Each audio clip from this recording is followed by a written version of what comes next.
সুখদেব গোস্বামী আমার বসিয়া আছেন ব্যাসাসনে, শ্রোতাসনে বসিয়া আছেন কত জ্ঞানী গুণী। 60,000 বসিয়া আছেন ঋষি আর মুনি। এক এক করে সুখদেব করেছে আলোচনা, যাহা হইতে ঘুচে যাবে যতে যন্ত্রণা। তার মধ্যে এক শ্লোক করিব আলোচনা, সবে মিলে ভক্ত বৃন্দ শ্রবণ করুন হয়ে এক মনা। বৈষ্ণবাহ পরমা ধর্মা, বৈষ্ণবাহ परमान्तपं, वैष्णवाः परमाराध्यो, वैष्णवाः परमागुरा। भगवान এই শ্লোকে জীবের উদ্দেশ্যে বলছে, বৈষ্ণব আহ পরমা ধর্ম। এই জগতে যত ধর্ম রয়েছে তার ভিতরে পরম শ্রেষ্ঠ, যার উপরে আর কিছু নাই, সে হচ্ছে বৈষ্ণব ধর্ম। বৈষ্ণবাহ পরম তপ। এই জগতে যত তপস্যা রয়েছে তার ভিতরে শ্রেষ্ঠ তপস্যা হচ্ছে বৈষ্ণবের। ওই বৈষ্ণবের ধ্যান, বৈষ্ণবের আরাধনা, বৈষ্ণবের নাম, বৈষ্ণবের কীর্তন, জপ, যার মধ্য দিয়ে সমস্ত পাপের খণ্ডন হয়। বৈষ্ণব আহ পরম আরাধ্য। এই জগতে যদি আরাধনীয় কোনো বস্তু থাকে তবে তা বৈষ্ণব। আর বৈষ্ণব আহ পরম সেবা। জগতে যত সেবা আছে তার ভিতরেও শ্রেষ্ঠ হচ্ছে বৈষ্ণব সেবা। তাই শাস্ত্র বলছে, বৈষ্ণব সেবা ছাড়া নিস্তার পাইছে কেবা। বৈষ্ণব সেবা ছাড়া জগতে কে নিস্তার পেয়েছে, কার রক্ষা আছে? আর কি বলছে, বৈষ্ণব আহ পরম গুরু। এই জগতে বিবিধ প্রকার গুরু আছে, সেই গুরুই সদ্গুরু। যেই গুরু বৈষ্ণবীয় আচরণ পালন করে, যেই গুরু শিক্ষা দেয় ভক্তি পথে যেতে, যেই গুরু শিক্ষা দেয় শিষ্যদেরকে প্রসাদ পেতে, যেই গুরু শিক্ষা দেয় শিষ্যদেরকে প্রত্যাহ 16 মালা জপ করতে, যেই গুরু শিক্ষা দেয় সদা সত্য বলতে, জগতে সেই গুরুই হচ্ছে পরম গুরু। পরম গুরু। গুরুদেবের কাজ কি? গুরুদেবের কাজ হচ্ছে শিষ্যকে ভক্তি পথে নেয়া। অজ্ঞানতিমিরান্ধস্য জ্ঞানাঞ্জনশলাকয়া চক্ষুরুন্মীলিতাং যেন তস্मै শ্রী গুরুবে নমঃ। আমার জ্ঞান চক্ষুটা এই মাংসপিণ্ডের সাথে মিলে রয়েছে। হে গুরুদেব, আমার এই জ্ঞান চক্ষুকে মেলে দাও, উন্মিলিতাম যেন, এটা খুলে দাও। এই জ্ঞান চোখ না খুললে যে কোনোদিন ওই গোবিন্দের দর্শন হবে না। সদ্গুরুর কাজ হচ্ছে সেই গোবিন্দকে দর্শন করানো। এই গুরু অনেক হয় কিন্তু প্রকৃত শিষ্য খুব কম হয়। গুরু কিন্তু অনেক আছে সমাজে, দীক্ষা দিচ্ছে, আমরা নিচ্ছি দীক্ষা, কিন্তু শিষ্য হতে পারছি না।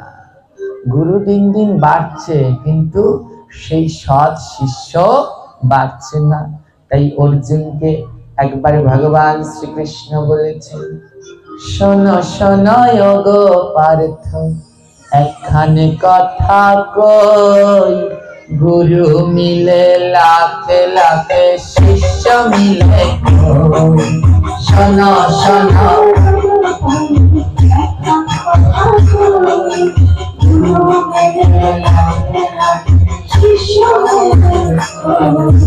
শোনো শোনো গো পার্থ, একখানে কথা কই, গুরু মিলে লাখে লাখে শিষ্য মিলে কই। শোনো শোনো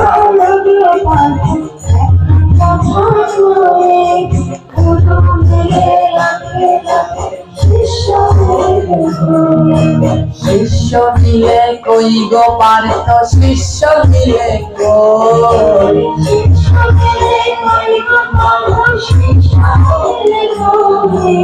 শিষ্য মিলে কই গো পার্থ, শিষ্য মিলে কই।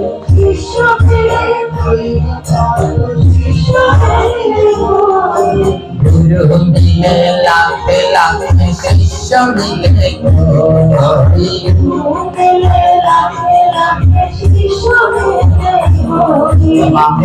শিষ্য শিষ্য তো সেই যে গুরুদেবের আদেশ পালন করে। দীক্ষা নিয়েছি, হ্যাঁ, কিন্তু এখনো লোভ ত্যাগ করতে পারিনি। মাছ মাংস পেঁয়াজ রসুন হরদম খেয়েই চলেছি। বলে তুমি তো শিষ্যই হতে পারোনি। গুরুদেব যে সদাচার পালন করে তা দর্শন করে তোমাকেও তদ্রূপই করতে হবে। হ্যাঁ, গুরুদেবের দেখানো পথে চলতে হবে। তাই গুরুদেব প্রসাদ পাচ্ছে, তোমায় মন্ত্র দিচ্ছে, তোমারও উচিত গুরুর আদর্শকে পালন করে প্রসাদ বুঝি হওয়া। তাই বলছে গুরু মিলে লাখে লাখে, কিন্তু শিষ্য আর মিলছে না। প্রকৃত শিষ্য আর মিলছে না। ভগবান বলছেন, এক ভক্ত ছিল আমার শ্রীরাম সুদাম সখা।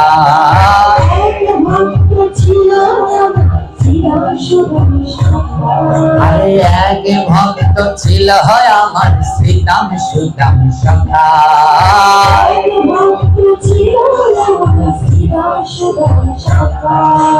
ভাগবতের পাতায় দেখো তাদের নাম কি লেখা।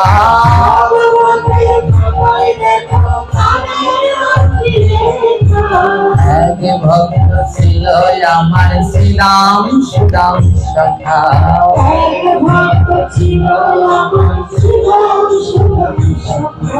শোনো শোনো গো পার্থ, একখানে কথা কই, গুরু মিলে লাখে লাখে শিষ্য মিলে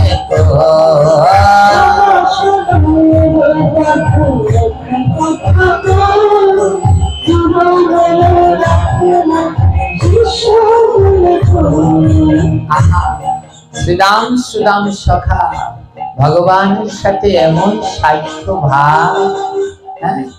গাছ থেকে বন থেকে ফল পেরে আনি, যখন গোবিন্দ আমার বৃন্দাবন ছেড়ে চলে যায়, শ্রীরাম সুদামের গলা ধরে কাঁদছে আর বলছে, জানিস সুদাম, আমার গোবিন্দ বৃন্দাবন কেন ছেড়ে গেছে?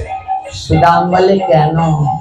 শ্রীরাম বলে, ওই প্রতিদিন গোবিন্দকে বন থেকে ফল এনে খাওয়াতাম, আর আগে ফল খেয়ে তারপরে গোবিন্দকে দিতাম, নিজে এক কামড় খেয়ে তারপরে দিতাম। গোবিন্দকে এটো ফল খাওয়াতাম, তো তাই কৃষ্ণ চলে গেছে। শ্রীরাম বলে, না রে ভাই, তুই তো আমার কানাইকে বড় ভালোবাসিস, তাই ফলে বিষ আছে কিনা আগে নিজে খেয়ে পরীক্ষা করিস, তারপরে গোবিন্দকে দিস। শ্রীরাম বলে, কৃষ্ণ চলে গেছে বৃন্দাবন থেকে আমার জন্য। বলে, কেন? আরে রাত্রবেলায় ঘুমানোর সময় আমি কৃষ্ণের গায়ে পা দিয়ে ঘুমাতাম, তাই ভগবানের গায়ে পা দিতাম, তো তাই বোধহয় রাগ করে চলে গেছে। এরা হচ্ছেন ভক্ত। নিজের দোষ নিজে দেখছে, অন্যের দোষ দেখছে না। হ্যাঁ, তাই নিজের দোষ অনুসন্ধান করতে হয়। শ্রীরাম অনুসন্ধান করছে তার দোষ, সুদাম অনুসন্ধান করছে তার দোষ। তাই আজও ভাগবতের পাতায় এই পরম ভক্তদের কথা উল্লেখ আছে। শিষ্য যদি গুরুর সেবায় সর্বস্ব বিতরণ করতে পারে, গুরু বাক্য অক্ষরে অক্ষরে পালন করতে পারে, তাহলে শিষ্যের আর ভয় নাই। কারণ সত্য জ্ঞানে গুরু বাক্য যাহার বিশ্বাস, অবশ্য তাহার হয় প্রজাভূমে বাস। সত্য জ্ঞানে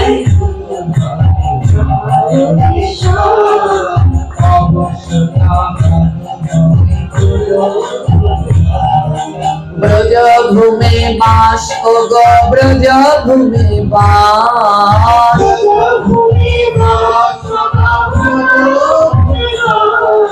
সত্য জ্ঞানে গুরু বাক্য যাহার বিশ্বাস।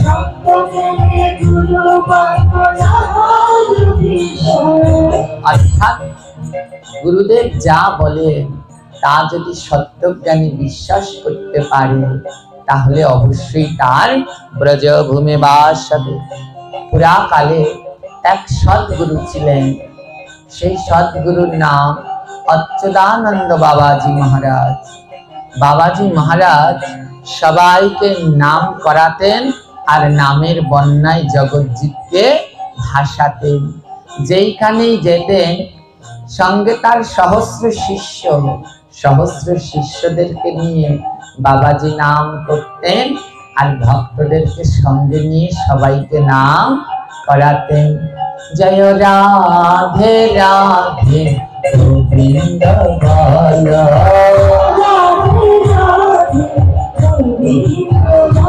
জয় রাধে রাধে গোবিন্দ বল।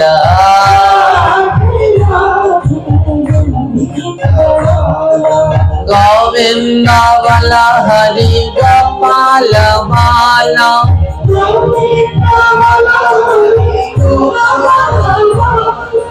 গোবিন্দ বল হরি গোপাল বালা।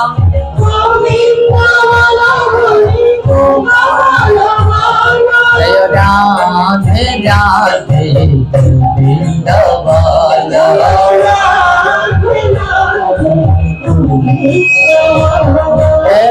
যতই বলো লাগে রে ভালো,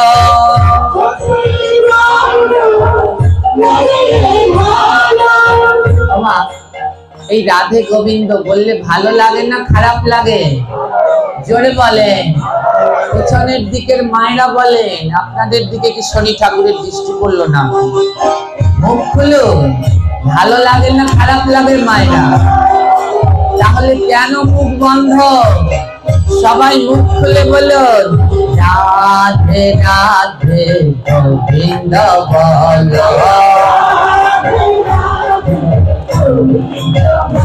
জয় রাধে রাধে গোবিন্দ বল।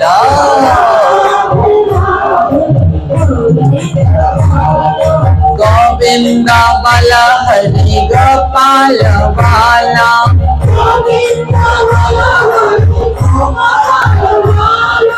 গোবিন্দ বল হরি গোপাল বালা। জয় রাধে রাধে গোবিন্দ বল, জয় রাধে রাধে গোবিন্দ বল।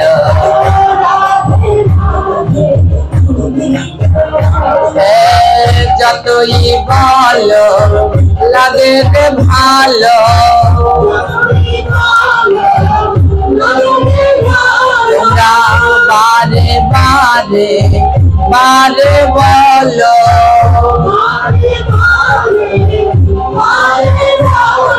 ওই রাধে কৃষ্ণ গোবিন্দ বলো।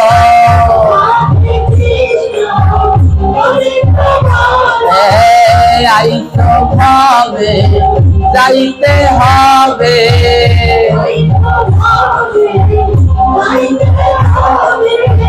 রাধে গোবিন্দ নামটি বলো,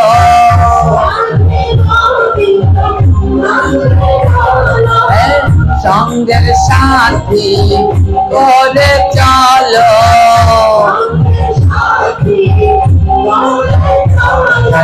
রাধে রাধে কৃষ্ণ বলো,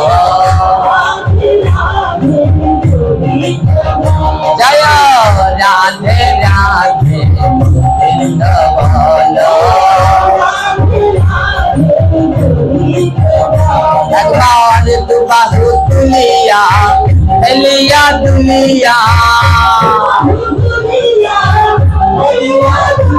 একবার দুবাহু তুলিয়া এলিয়া দুলিয়া, জয় রাধে রাধে কৃষ্ণ বলো, জয় রাধে রাধে কৃষ্ণ বলো, রাধে রাধে, জয় রাধে রাধে কৃষ্ণ বলো, রাধে রাধে, জয় রাধে রাধে কৃষ্ণ বলো, রাধে রাধে, রাধে রাধে।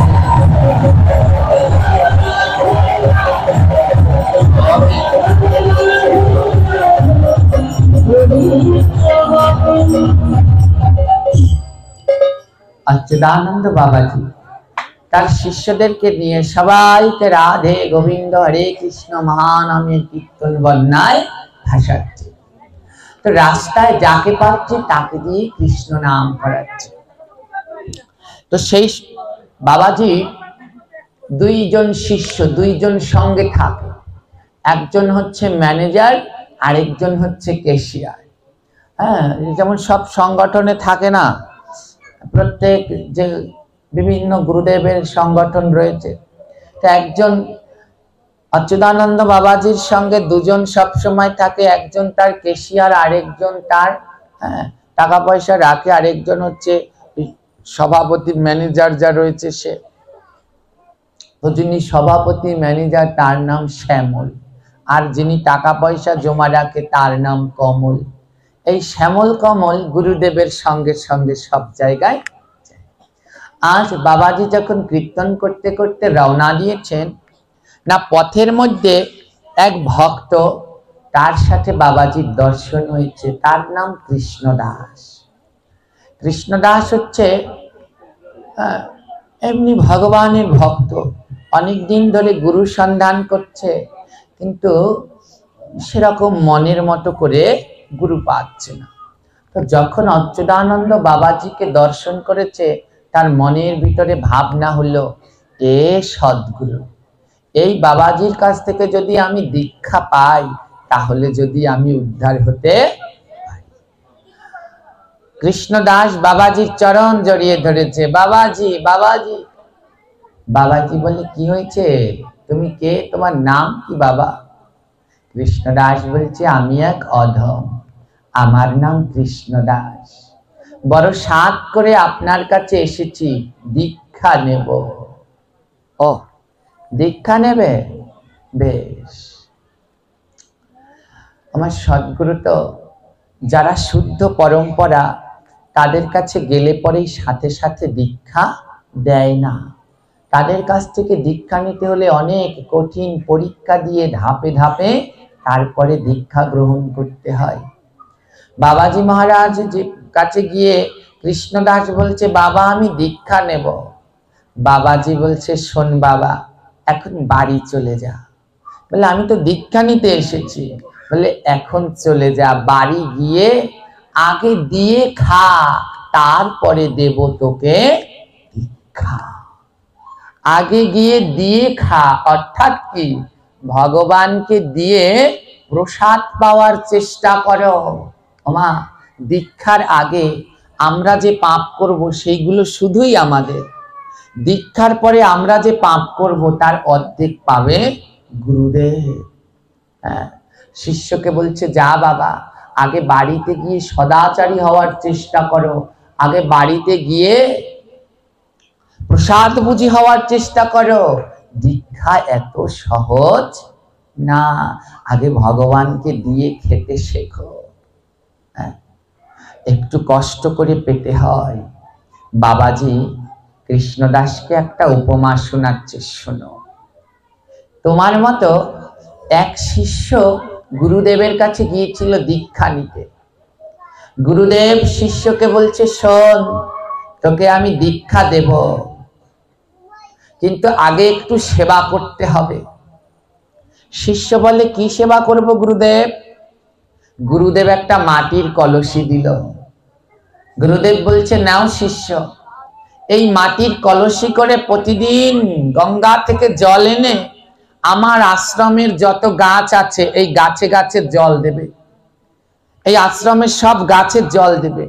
যেই দিনকে আমি বুঝবো তুমি দীক্ষা নেওয়ার উপযুক্ত, সেই দিন আমি তোমায় দীক্ষা দেব, সেই দিন আমি তোমায় দীক্ষা দেব। একটা মাটির কলস দিল। আমাদের দীক্ষা নেওয়ার জন্য ধৈর্য সয় না।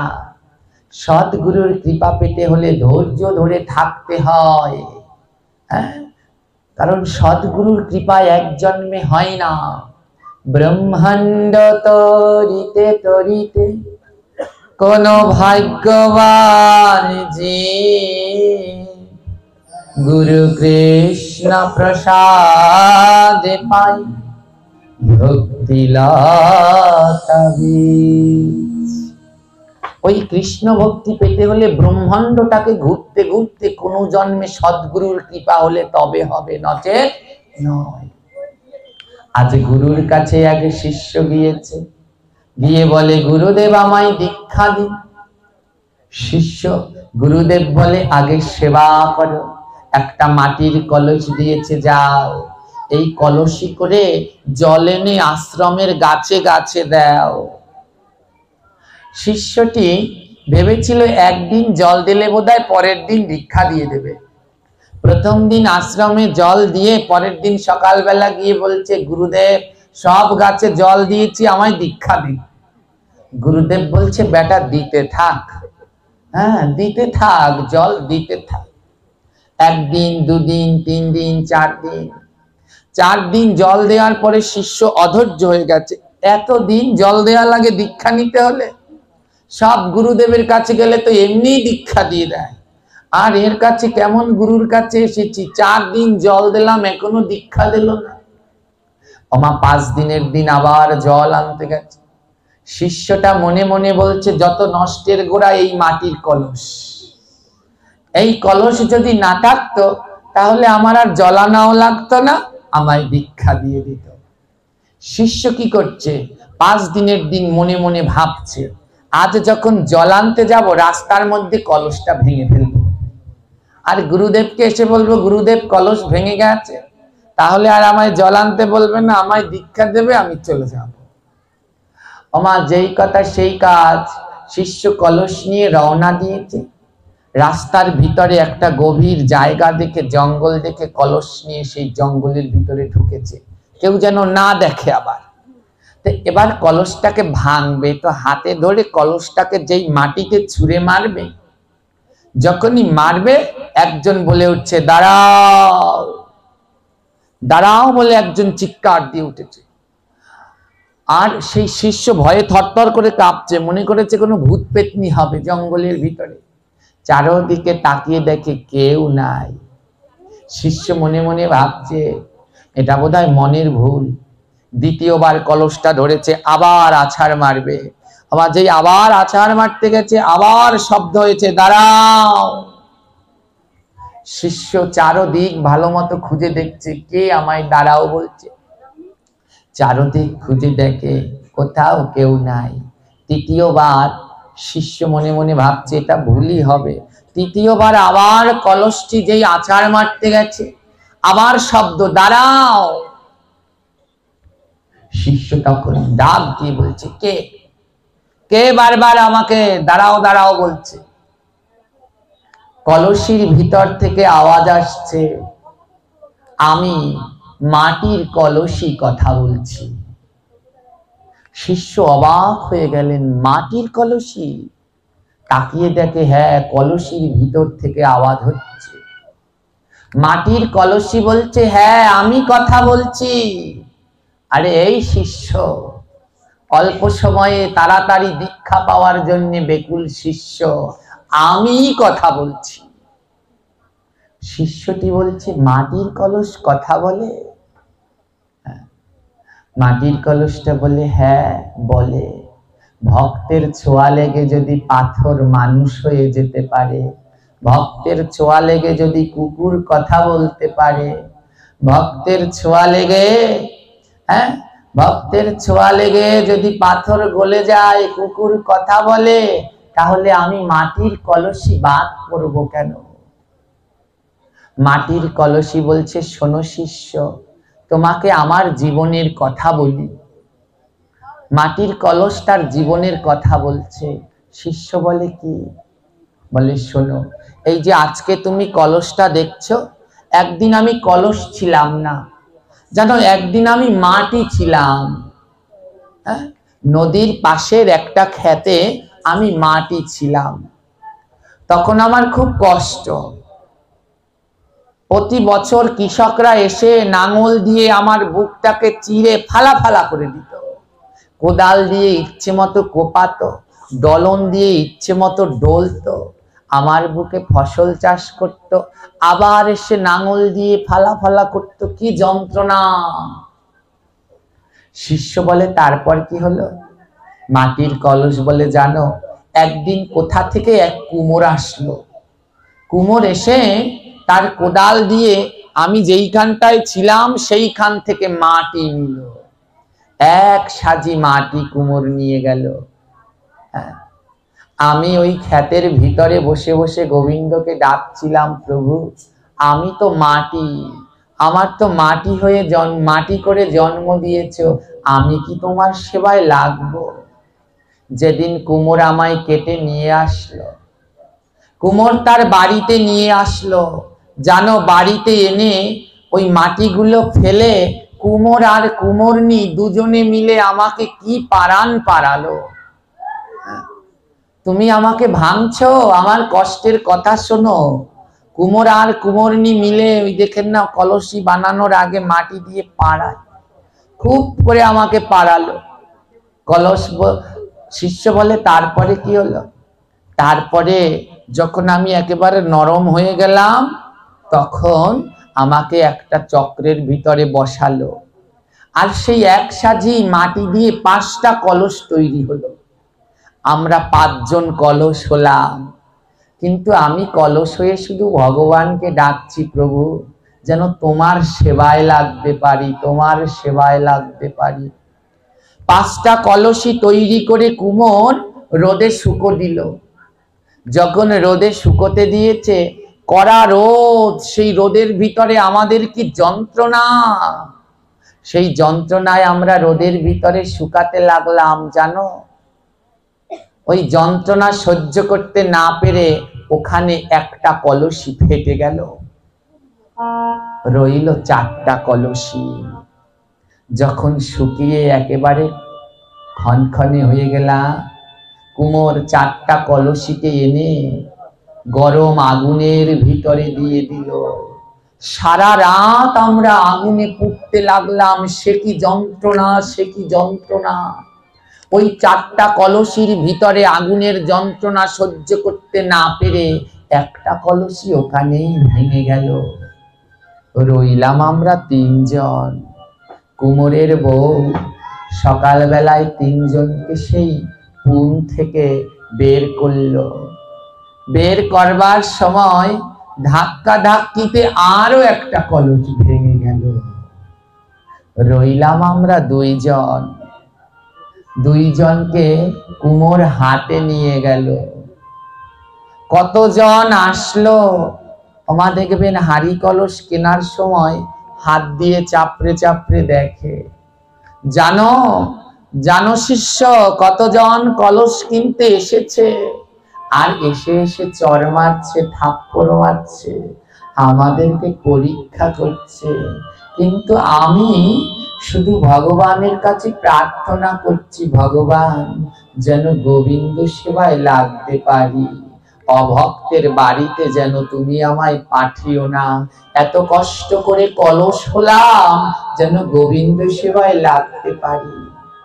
জানো, ঠিক সেই সময় আসলো তোমার গুরুদেব। তোমার গুরুদেব হাতের ভিতরে আসলো ঠিক সেই সময়। তোমার গুরুদেব এসে ওই দুইটা কলসি জলের ভিতরে চুবালো, চুবিয়ে দেখে একটা কলসি ছিদ্র, জল উঠছে। ওকে নিল না, আমাকে নিয়ে গেল তোমার গুরুর আশ্রমে। ও শিষ্য, তোমার গুরুর আশ্রমে যেতে ওই মাটি থেকে আরম্ভ করে আমায় শুকাতে হয়েছে, পুড়তে হয়েছে, কত চড়-থাপ্পড় খেতে হয়েছে। তারপরে আমি এই কৃষ্ণের সেবায় লেগেছি। আজ তুমি আমায় ভাঙছো, মাত্র 4 দিন গাছে জল দিয়েই গুরু সেবা, গোবিন্দ সেবা পেতে চাও, আর আমি এতটা পরিশ্রম করে আজ গুরু গোবিন্দের সেবায় লাগছি। বলো, অশিষ্য, তুমি আমায় ভেঙো না। অনেক কষ্ট করে এই পর্যন্ত এসেছি। অচ্যুতানন্দ বাবাজি বলছে, শোন কৃষ্ণ দাস, গুরু দীক্ষা পেতে হলে এমন কষ্ট করতে হয়। ছিলি ক্ষেতের মাটি, গুরুর চরণে আশ্রয় করলে ওই কাঁচা কলসি হবি, তারপরে শুকাবি, তারপরে আগুনে পুড়বি, তারপরে 1000টা চড়-থাপ্পড় খাবি, তারপরে গুরুর সেবায় লাগতে পারবি। কৃষ্ণদাস বলে, বা গুরুদেব, তাহলে আজ্ঞা করুন, আমায় কি করতে হবে? গুরুদেব বলে, শোন, আজ বাড়ি গিয়ে ওই কাজ করে যা পাবি, যা অর্থ সম্পদ পাবি, যা রোজগার করে চাল ডাল যা আনবি, রান্না করে প্রতিদিন গোবিন্দকে ভোগ লাগাবি আর প্রসাদ পাবি। পারবি? শিষ্য বলে, পারবো বাবা। আর কি? গুরুদেব জপের মালা দিয়ে দিল। এই মালায় রোজ হরিনাম জপ করবি, নিয়ম করে প্রত্যাহ জপ করবি। পারবি? কৃষ্ণদাস বলে, হ্যাঁ গুরুদেব, পারবো। গুরুদেব, আমি কবে দীক্ষা পাবো? বলে, শোন, আমি যেমন ভাবে তোকে প্রসাদ পেতে বললাম আর হরিনাম করতে বললাম, এইভাবে করতে থাক।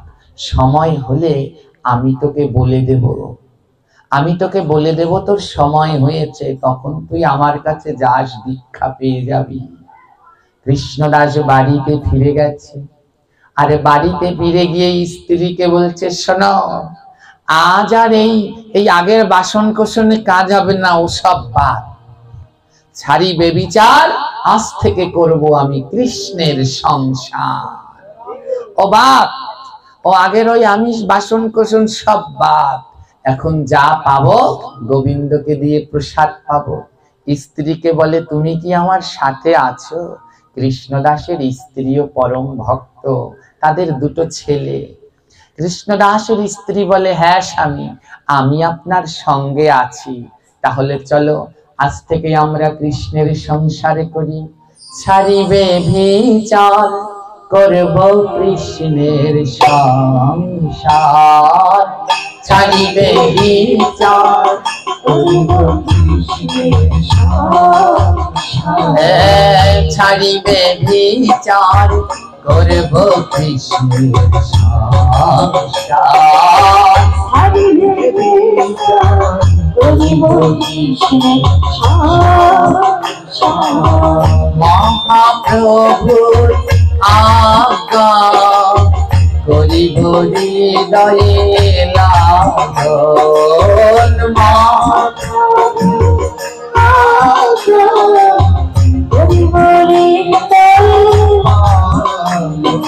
জীবে দয়া নামে রুচি বৈষ্ণব সেবা।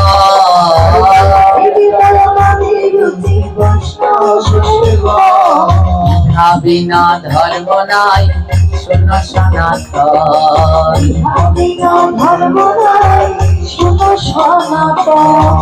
মহাপ্রভুর এই নয় আজ্ঞা, করিব হৃদয়ে লালন।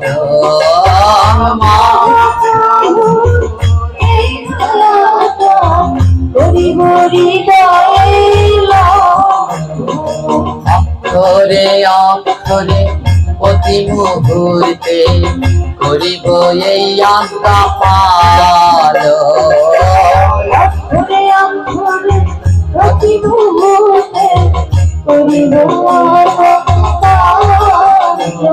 মহাপ্রভু বলছে জীবের দয়া নামে রুচি বৈষ্ণব সেবন।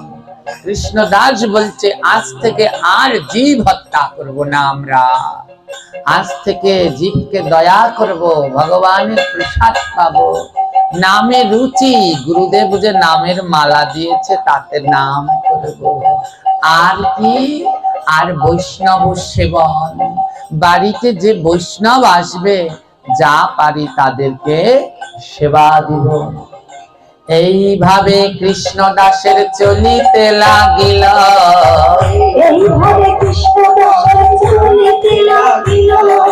দেখিতে দেখিতে কত বছর কেটে গেল,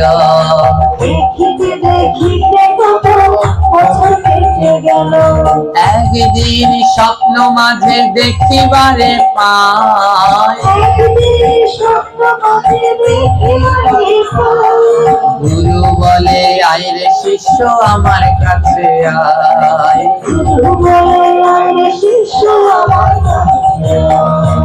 অনেক বছর কেটে গেছে।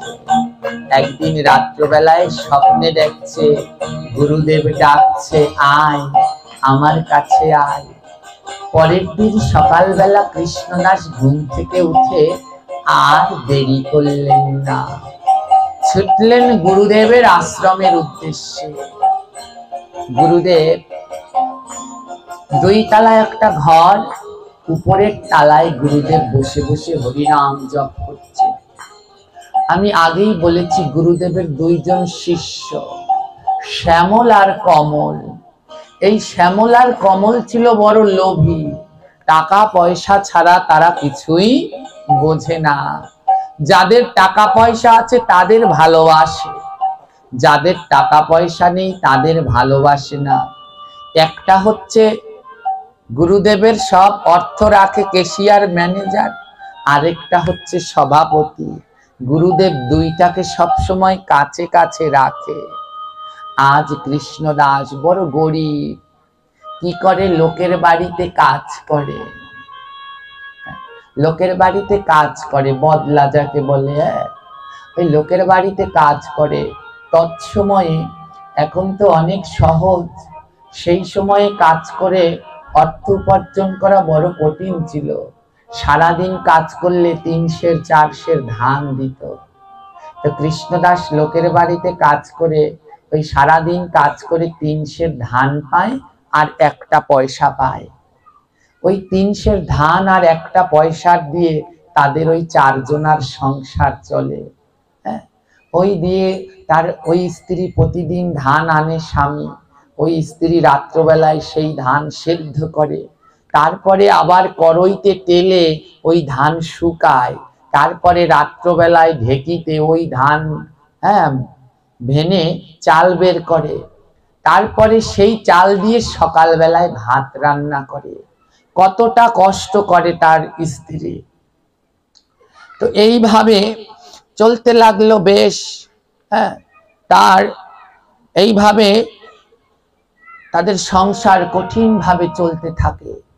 তো তার স্ত্রী বনলতা, সে অনেক কষ্ট করে। আজ গুরুদেবের কাছে যখন স্বপ্ন দেখেছে কৃষ্ণদাস সকালবেলা ছুটতে ছুটতে গুরু আশ্রমে এসেছে, গায়ে ছেঁড়া পোশাক, একটা ছেঁড়া ধুতি, ললাটে তিলক, গুরুদেব গুরুদেব বলে ডাকছে। শ্যামল কমল ছুটতে ছুটতে এসেছে, আরে এই ভিখারি তুই এখানে কি চাস? কৃষ্ণদাস বলে আমার গুরুদেব আমায় ডেকেছে তাই আমি এসেছি, আমার গুরুদেব আমায় ডেকেছে তাই আমি এসেছি। শ্যামল কমল বলে গুরুদেবের কাজ নেই, তোর মতো ভিখারিকে ডাকবে, তুই তো ভিখারি। কৃষ্ণদাস বলে দেখো, কাল রাতে আমি স্বপ্নে দেখেছি গুরুদেব বলেছে আমার কাছে আসতে, তাই আমি এসেছি। শ্যামল কমল বলছে দেখ, এখন গুরুদেবের সাথে দেখা হবে না, যা চলে যা। কৃষ্ণদাস বলে না, আমি এখানে বসে থাকবো যতক্ষণ পর্যন্ত গুরুদেব নিজের মুখে না বলবে আমি যাব না। কৃষ্ণদাস বসে রয়েছে, যায় না। শ্যামল কমল ঘাড় ধরে টানতে টানতে নিয়ে যাচ্ছে। গুরুদেব উপরে বসে সব লীলা দর্শন করছে।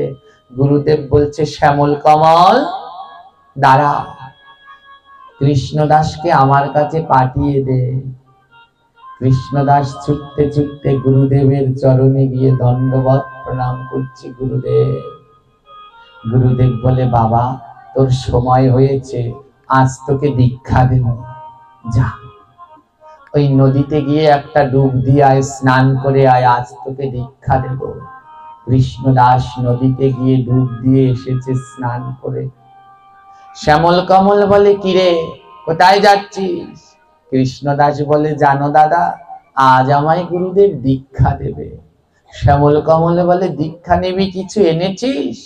দীক্ষা নিলে ফল লাগে, বস্ত্র লাগে, অর্থ লাগে, দক্ষিণা লাগে, তুই কি এনেছিস?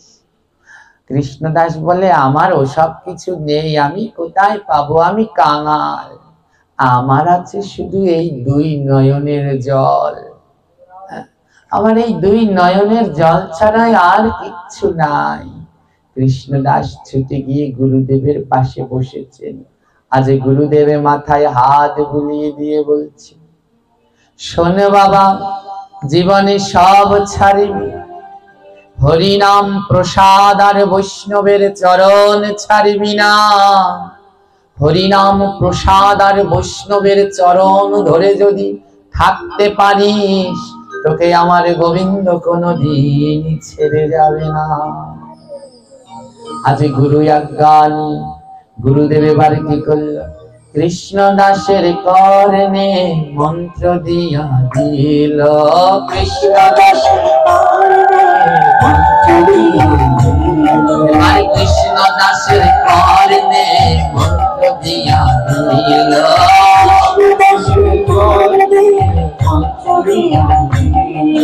গুরু মন্ত্র পাইয়া সে নাচিতে লাগিল।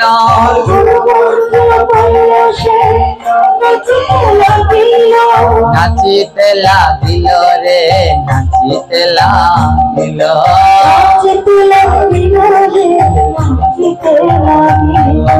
গুরুদেবের মন্ত্র পেয়ে দেহের ভিতরে দিব্য ভাব, প্রেম ভক্তির উদয় হয়েছে, আর উন্মাদ হয়ে নৃত্য করতে শুরু করেছে। এইদিকে শ্যামল কমল এসে হাজির হয়েছে একটা কলসি নিয়ে। যেই দিন থেকে গুরুর কাছে দীক্ষা নেয়, সব শিষ্যেরই উচিত গুরুর উদ্দেশ্যে কিছু না কিছু জমা রাখা। প্রতিদিন নিজে সকালবেলা খাবার খাওয়ার আগে গুরুর উদ্দেশ্যে একটা পয়সা, এক মুঠো চাল হলেও জমা রাখতে হয়। একে বলে মঙ্গল পাত্র। আজ শ্যামল কমল একটা কলসি নিয়ে এসেছে। কৃষ্ণদাসকে বলছে নে। কৃষ্ণদাস কলসি নে। কৃষ্ণদাস ভেবেছে দীক্ষা নিলে মনে হয় কলস ফিরি দেয়।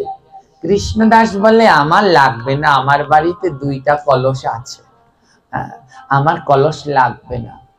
শ্যামল কমল বলে ওরে মূর্খ, এ কলস তোকে ফিরি দিচ্ছি না, এর কাজ আছে। শ্যামল কমল বলে কি কাজ বলো? বলে শোন, আমাদের গুরুদেবের কাছ থেকে যারা দীক্ষা নেয়, এই কলসের ভিতরে প্রতিদিন তারা একটা করে টাকা রাখে। তুই প্রতিদিন এই কলসে একটা করে টাকা রাখবি। গুরুদেবের পাশে বসা। শ্যামল কমল জিজ্ঞেস করছে কেন গুরুদেব? গুরুদেব বলে শোন, প্রতিদিন গুরু সেবার জন্য কিছু না কিছু জমা রাখতে হয়। যেই দিনকে তোমার ঘরে পাঁচজন মানুষ রয়েছে, তোমার ঘরে সদস্য, যেদিন গুরুর কাছ থেকে দীক্ষা নেবে সেই দিন হয়ে যাবে 6 জন।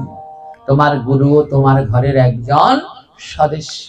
তাই নিজের ভরণ পোষণ করতে যেমন লাগে, তদ্রূপ গুরুর ভরণ পোষণের জন্য কিছু না কিছু জমা রাখতে হয়। কৃষ্ণদাসকে বলছে, কৃষ্ণদাস প্রতিদিন একটা করে এই কলসির মধ্যে টাকা রাখবি, আর প্রতি বছর গুরু বাড়িতে যে অনুষ্ঠান হয় এই কলসটার মধ্যে যা জমা হবে নিয়ে আসবি। কৃষ্ণদাস বলছে, গুরুদেব আমি 1 টাকা রাখতে পারবো না। বলে কেন? কারণ আমি সারাদিন কাজ করে পাই 1 টাকা, সে 1 টাকা তোমায় দিলে আমি খাবো কি? আমি পারবো না। গুরুদেব বলে বেশ, তাহলে 1টা পয়সা রাখবি। কৃষ্ণদাস বলে হবে না, আমাদের 4 জনের সংসার, তার উপরে তোমার আদেশ আবার বৈষ্ণব সেবা, মাঝে মাঝে বৈষ্ণব এসে খেয়ে যায়, কোথায় পাবো? 1 পয়সাও দিতে পারবো না। গুরুদেব বলে তুই কি করিস? কৃষ্ণদাস বলে লোকের বাড়িতে কাজ করি, সারাদিনে 1টা টাকা দেয় আর ওই 3 সের চাল দেয়। গুরুদেব বলে শোন, তাহলে ওই 3 সের চাল, 3 সের ধান থেকে যে তোর চাল হয়, ও থেকে 3 মুঠ চাল এই কলসির ভিতরে রাখবি। হ্যাঁ, 3 মুঠ চাল রাখবি, টাকা লাগবে না, প্রতিদিন 3 মুঠ চাল কলসিতে রাখবি। শিষ্য কৃষ্ণদাস বলে পারবো না, আমরা 4 জন মানুষ, 3 মুঠ চাল তোমাকে দিলে আমরা খাবো কি? পারবো না দিতে। গুরুদেব বলে বেশ, চাল লাগবে না। তোর বউ তো ওমা ধান থেকে চাল তৈরি করলে কি কি পাওয়া যায় জানেন? চাল, খুদ, হ্যাঁ তুষ, আর না চাল হবে আগে, তারপরে খুদ, তারপরে কুড়া, তারপরে তুষ। তুষ তো আর কাজে লাগে না, তো কুড়াও তো কাজে লাগে। হ্যাঁ হ্যাঁ, বিভিন্ন গরুরা খায়, হ্যাঁ হাঁস মুরগি, তো গোমাতার সেবায় লাগে। তো এবারে কি হলো, কৃষ্ণদাসকে বলছে 3 মুঠো চাল রাখবি। কৃষ্ণদাস বলছে পারবো না, 3 মুঠো চাল দিলে আমরা 4 জন মানুষ খাবো কি? দিতে পারবো না। গুরুদেব বলে বেশ, চাল লাগবে না, ওই খুদ তো হয়, ওই খুদের থেকে 3 মুঠো করে খুদ দিস। চাল লাগবে না, 3 মুঠো খুদ দিস। কৃষ্ণদাস বলে হবে না। গুরুদেব বলে কেন? বলে শোনো, আমি সকালবেলা লোকের বাড়িতে কাজ করতে যাই, আমার বউ সকালবেলা এই খুদ সিদ্ধ করে দেয়, আমি সেই খুদ খেয়ে কাজ করতে যাই। তোমার নামে যদি খুদ দেই তাহলে আমি খাবো কি? আর না খেয়ে কাজ করতে গেলে আমায় কি কেউ কাজে নেবে? আমি তাই খুদও দিতে পারবো না। গুরুদেব বলে যা, খুদও লাগবে না, তাহলে খুদের পরে কুড়ো হয়। তুই একটা কাজ কর, প্রতিদিন এই কলসের ভিতরে 3 মুঠা করে কুড়ো দিবি। এই চালের কুড়ো হয়, তুই 3 মুঠো কুড়ো দিবি। কৃষ্ণদাস বলে হবে না, কুড়াও দিতে পারবো না। গুরুদেব বলছে কেন? কৃষ্ণদাস বলছে শোনো, এই কুড়া বেচে, এই কুড়া আমি তো আমার বউকে কোনো টাকা দিতে পারি না, আমার বউ এই কুড়া জমিয়ে রাখে, তারপরে সেই কুড়া বিক্রি করে তারপরে আলতা, সিঁদুর, তিলক এই কিনে নিয়ে আসে। তোমাকে কুড়া দিলে পরে আমার স্ত্রী সিঁদুর কিনবে কি দিয়ে? তাই কুড়াও দিতে পারবো না। গুরুদেব বলে বেশ, কুড়াও লাগবে না। কুড়ার পরে কি হয়? তুষ। বলছে তাহলে 3 মুঠ করে তুষ রাখবি এই ঘটের ভিতরে, তবু রাখবি, গুরু সেবা থেকে বঞ্চিত হবি না। আমা আপনারা রাখেন? এই যে যারা দীক্ষা নিয়েছেন কে কে রাখেন? হাত তুলুন তো দেখি গুরু সেবার জন্য। যায়নি তাই এই কয়জন মাত্র, আর সব কয়টায় গেলেন। প্রতিদিন রাখতে হয়, 1টা টাকা হলে 1টা টাকা গুরুর নামে প্রণাম করে রাখবেন। গুরুর নামে রাখলে হ্যাঁ যায় না আয়, গুরুর নামে রাখলে যায় না আয়, ঘরের ভিতরে আয়, আয় উন্নতি বাড়ে। রাখবেন, আর যে কয় টাকা জমা হবে ও যদি গুরুদেব থাকেন বা সেই আশ্রম থাকে ওখানে প্রতি বছর দেওয়ার চেষ্টা করবেন, অথবা জমিয়ে রেখে গুরুদেবের নামে 2-3 বছর পরেও একদিন ভাগবত বা বৈষ্ণব সেবা দিবেন। তবুও গুরুর নামে 1 টাকা হলে 1 টাকাও রাখতে হয়। হ্যাঁ, এই বিষয়ে খুব যারা শ্রীগুরুর সঙ্গে আছে প্রতিদিন সকালবেলায় মঙ্গল ঘটে চাল রাখে, সৎসঙ্গীরা উঠে ইষ্টপ্রীতি করে রাখে। সবারই উচিত গুরু সেবার জন্য কিছু না কিছু জমা করা। আজ কি হলো, গুরুদেব বলে শোন বাবা, কুড়াও লাগবে না, তুই 3 মুঠ তুষ দিবি, ওই কলসের মধ্যে 3 মুঠ তুষ রাখবি, এটা পারবি তো? হ্যাঁ। কৃষ্ণদাস বলে পারবো না, তুষও দিতে পারবো না। গুরুদেব বলে তুষ দিতে পারবি না, তুষ দিয়ে কি করবি? কৃষ্ণদাস বলে শোনো, আমার কোনো জায়গা জমি নেই, আমার বাবার ওই ভিটাটুকু, ঘরের ভিটাটুকু আছে, ওইটুকুই আমাদের জায়গা, এছাড়া আমাদের আর কোনো জায়গা নেই। তো আমার বউ রান্না করবে কি দিয়ে? আমার বউ ওই গ্রামে গ্রামে মাঠে মাঠে ঘুরে গোবর আনে, গোবর চেনো তো সবাই? গোবর এনে তুষ দিয়ে কি বানায়? মুইঠা। মুইঠা চেনো তো সবাই? বলে আমি ওই ঘটে বা মুঠে বানাই। বলে আমার স্ত্রী ওই মাঠ থেকে গোবর কুড়িয়ে এনে তুষ দিয়ে তারপরে মুঠে বানায়, সেই মুইঠা দিয়ে আমাদের রান্না হয়। তোমায় যদি তুষ দিয়ে দেই, আমার স্ত্রী মুইঠা দেবে কি দিয়ে? তুষও দিতে পারবো না। ওমা, ওর সাদা মনে কোনো কাদা নেই, ও যা পারবে না সহজ এক কথায় বলে দিচ্ছে। হ্যাঁ, এইরকমই হতে হয়। মন পরিষ্কার, নির্মল মন হয় সদাচার, সেটাই নাহি থাকে কোনো বেবিচার। মন নির্মল না হলে যে ভগবানকে পাওয়া যায় না। বলছে দিতে পারবো না। ওদিকে শ্যামল আর কমল দুইজন পাশে থেকে জ্বলে পুড়ে ছাই হয়ে যাচ্ছে। হ্যাঁ, এবার গুরুদেব বলছে বাবা, তোর স্ত্রী এই যে তুষ আর গোবর দিয়ে মুইঠা তৈরি করে, এগুলো দিয়ে কি করে? শিষ্য কৃষ্ণদাস বলে কেন, রান্না করে। তো ওই তুষগুলো তো পুড়ে ছাই হয়ে যায়, তাই না? হ্যাঁ, কৃষ্ণদাস বলে হ্যাঁ গুরুদেব, ও তুষ পুড়ে ছাই হয়ে যায়। গুরুদেব বলছে শোন, যখন তুষও দিতে পারবি না, তো তুষ পুড়ে তো ছাই হয়ে যায়, ছাইগুলো কি করিস? কৃষ্ণদাস বলে ছাই দিয়ে কি করব, ফেলে দেই। গুরুদেব বলে তাহলে আমার নামে প্রতিদিন 3 মুঠো ছাই রাখবি। হ্যাঁ, তুষও যখন পারবি না, তাহলে কি রাখবি? 3 মুঠো ছাই। পারবি বাবা?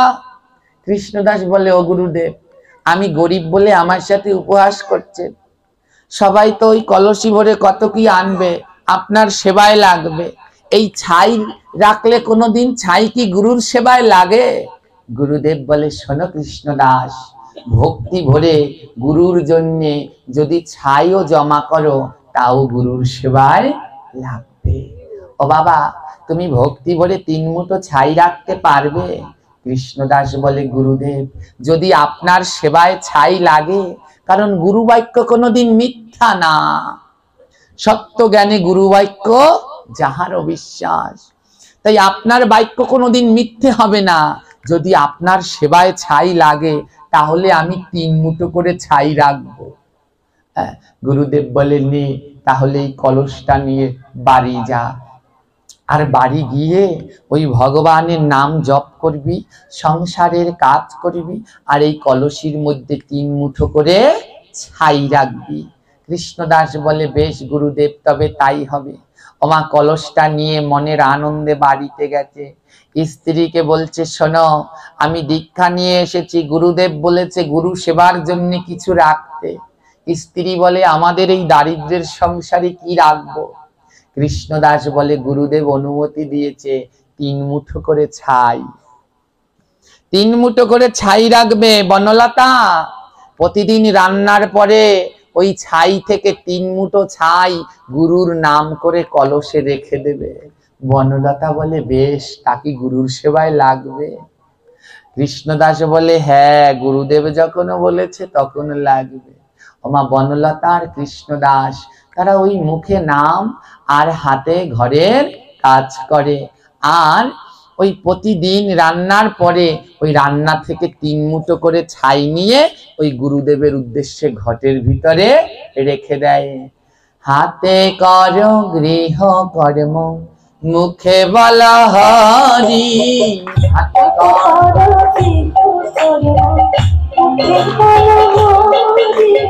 অনায়াসে পেয়ে যাবে ভবন দীপারি।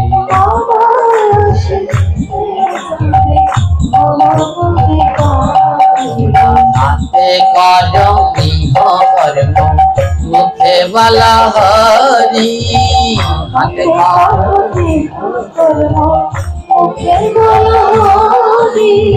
অনায়াসে হয়ে যাবে ভবনদী পারি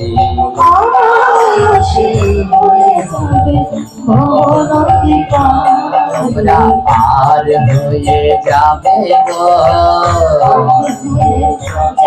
তোমরা পার হয়ে যাবে গো অনায়াসে ভবনদী পার হয়ে যাবে গো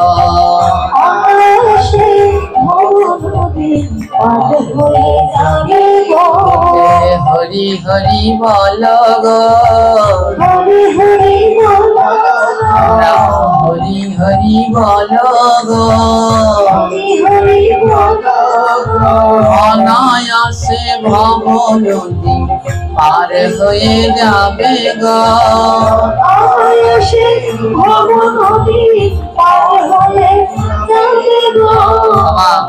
স্বামী আর স্ত্রী হাতে কাজ করে মুখে নাম নেয় সকালবেলা ছাই হয়েছে যখন ছাই রান্না করে ছাই হয়েছে এবার স্ত্রীকে বলছে ওগো বনলতা গুরুদেবের নামে আগে ছাই রাখো কলসে বনলতা 3 মুঠো ছাই রাখলো এবার কৃষ্ণদাস বলে 3 মুঠো রেখে বাকিটা ফেলে দিয়ে লাভ কি সব রেখে দাও গুরুর সেবায় যখন লাগবে তো 3 মুঠো রেখে বাকিটা ফেলবে কি করতে ও সব ছাই কলস ভরে রেখে দাও ওমা 2 দিনের ভিতরেই কলস ভরে গেছে ছাইতে স্ত্রী বনলতা বলে স্বামী 2 দিনেই তো কলস ভরে গেছে এখন কি করব কৃষ্ণদাস বলে চিন্তা করো না গুরু যখন বলছে সেবায় লাগবে আমি যেই বাড়িতে কাজ করি ওদের ধানের কাজ তো বড় বড় ধানের বস্তা আছে কালকে বস্তা নিয়ে আসবো ওমা তারা মুখে ওই কৃষ্ণ নাম করে আর ছাই রান্না করে যা ছাই হয়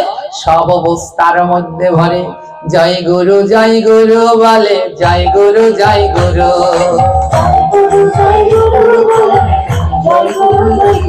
তারা জয় গুরু বলে জয় গুরু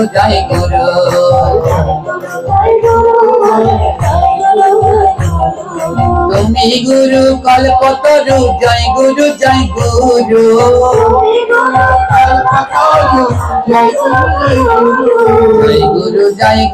বলে জয় গুরু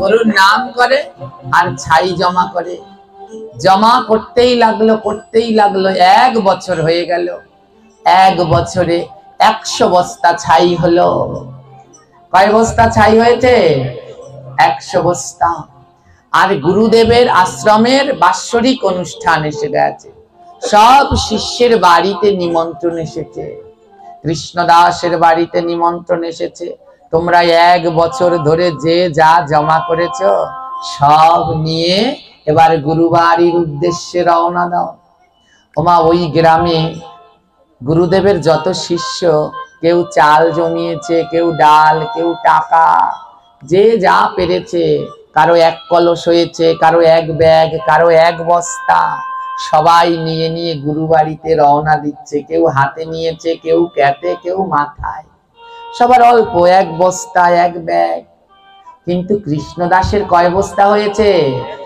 জোরে বলো চাল ডাল টাকা কি হয়েছে ছাই কিন্তু কৃষ্ণদাসের তাতে কোনো ভয় নাই কারণ গুরু বলেছে ছাই জমাবি লাগবে সেবায় ওর মনে বিশ্বাস গুরু যখন বলেছে তাহলে অবশ্যই সেবায় লাগবে সবাই যাচ্ছে কৃষ্ণদাস যেতে পারছে না কারণ অতগুলো বস্তা কি করে নেবে সবাই তো অল্প অল্প ছোট ছোট ব্যাগ নিয়ে নিয়ে চলে যাচ্ছে কৃষ্ণদাস মন খারাপ করে বসে রয়েছে তার স্ত্রী বনলতা বলছে কি গো স্বামী তোমার মন খারাপ কেন কৃষ্ণদাস বলে দেখো বনলতা গুরুদেবের বাড়ি থেকে চিঠি এসেছে সবাই সেবার সামগ্রী নিয়ে রওনা দিয়েছে সবাই কেমন দলে দলে যাচ্ছে কিন্তু আমি যেতে পারছি না স্ত্রী বলছে কেন যেতে পারছো না কি করে যাব আমার তো 100 বস্তা হয়েছে, 100 বস্তা তো আর মাথায় করে নিয়ে যাওয়া যায় না, তার জন্য একটা নৌকা লাগবে, কিন্তু সেই নৌকা ভাড়া করব তার টাকা আমার কাছে নেই। তার স্ত্রী বনলতা পরম কৃষ্ণ ভক্ত, বনলতার গায়ে কোনো অলংকার নাই, নাকে ছিল স্বামীর চিহ্ন একটা নাক ফুল। আজ নাক ফুলটা খুলে দিয়েছে স্বামীর হাতে, স্বামী এই নাক ফুলটা নিয়ে যাও। স্বামীর হাতে নাক ফুলটা দিয়ে দিয়েছে, স্বামী এই নাক ফুলটা নিয়ে যাও। স্বামী বলছে নাক ফুল দিয়ে কি করব? স্ত্রী বনলতা বলছে স্বামী এই নাক ফুলটা বিক্রি করে যে টাকা পাবে সেই টাকা দিয়ে তোমার 2টো নৌকা ভাড়া হয়ে যাবে, আর তারপরে এই ছাই নিয়ে তুমি গুরুর বাড়িতে যাও। পাড়া প্রতিবেশীরা এসে বলছে ওরে বনলতা, সতীসাধ্যী স্ত্রীর চিহ্ন, স্বামীর চিহ্ন নাক ফুল, তুই সেই নাক ফুল খুলে দিয়েছিস। বনলতা বলছে ওগো প্রতিবেশী, এই নাক ফুলের বিনিময়ে যদি গুরুর সেবায় লাগা যায় তবে জগৎ গুরু কৃপা করে ধরা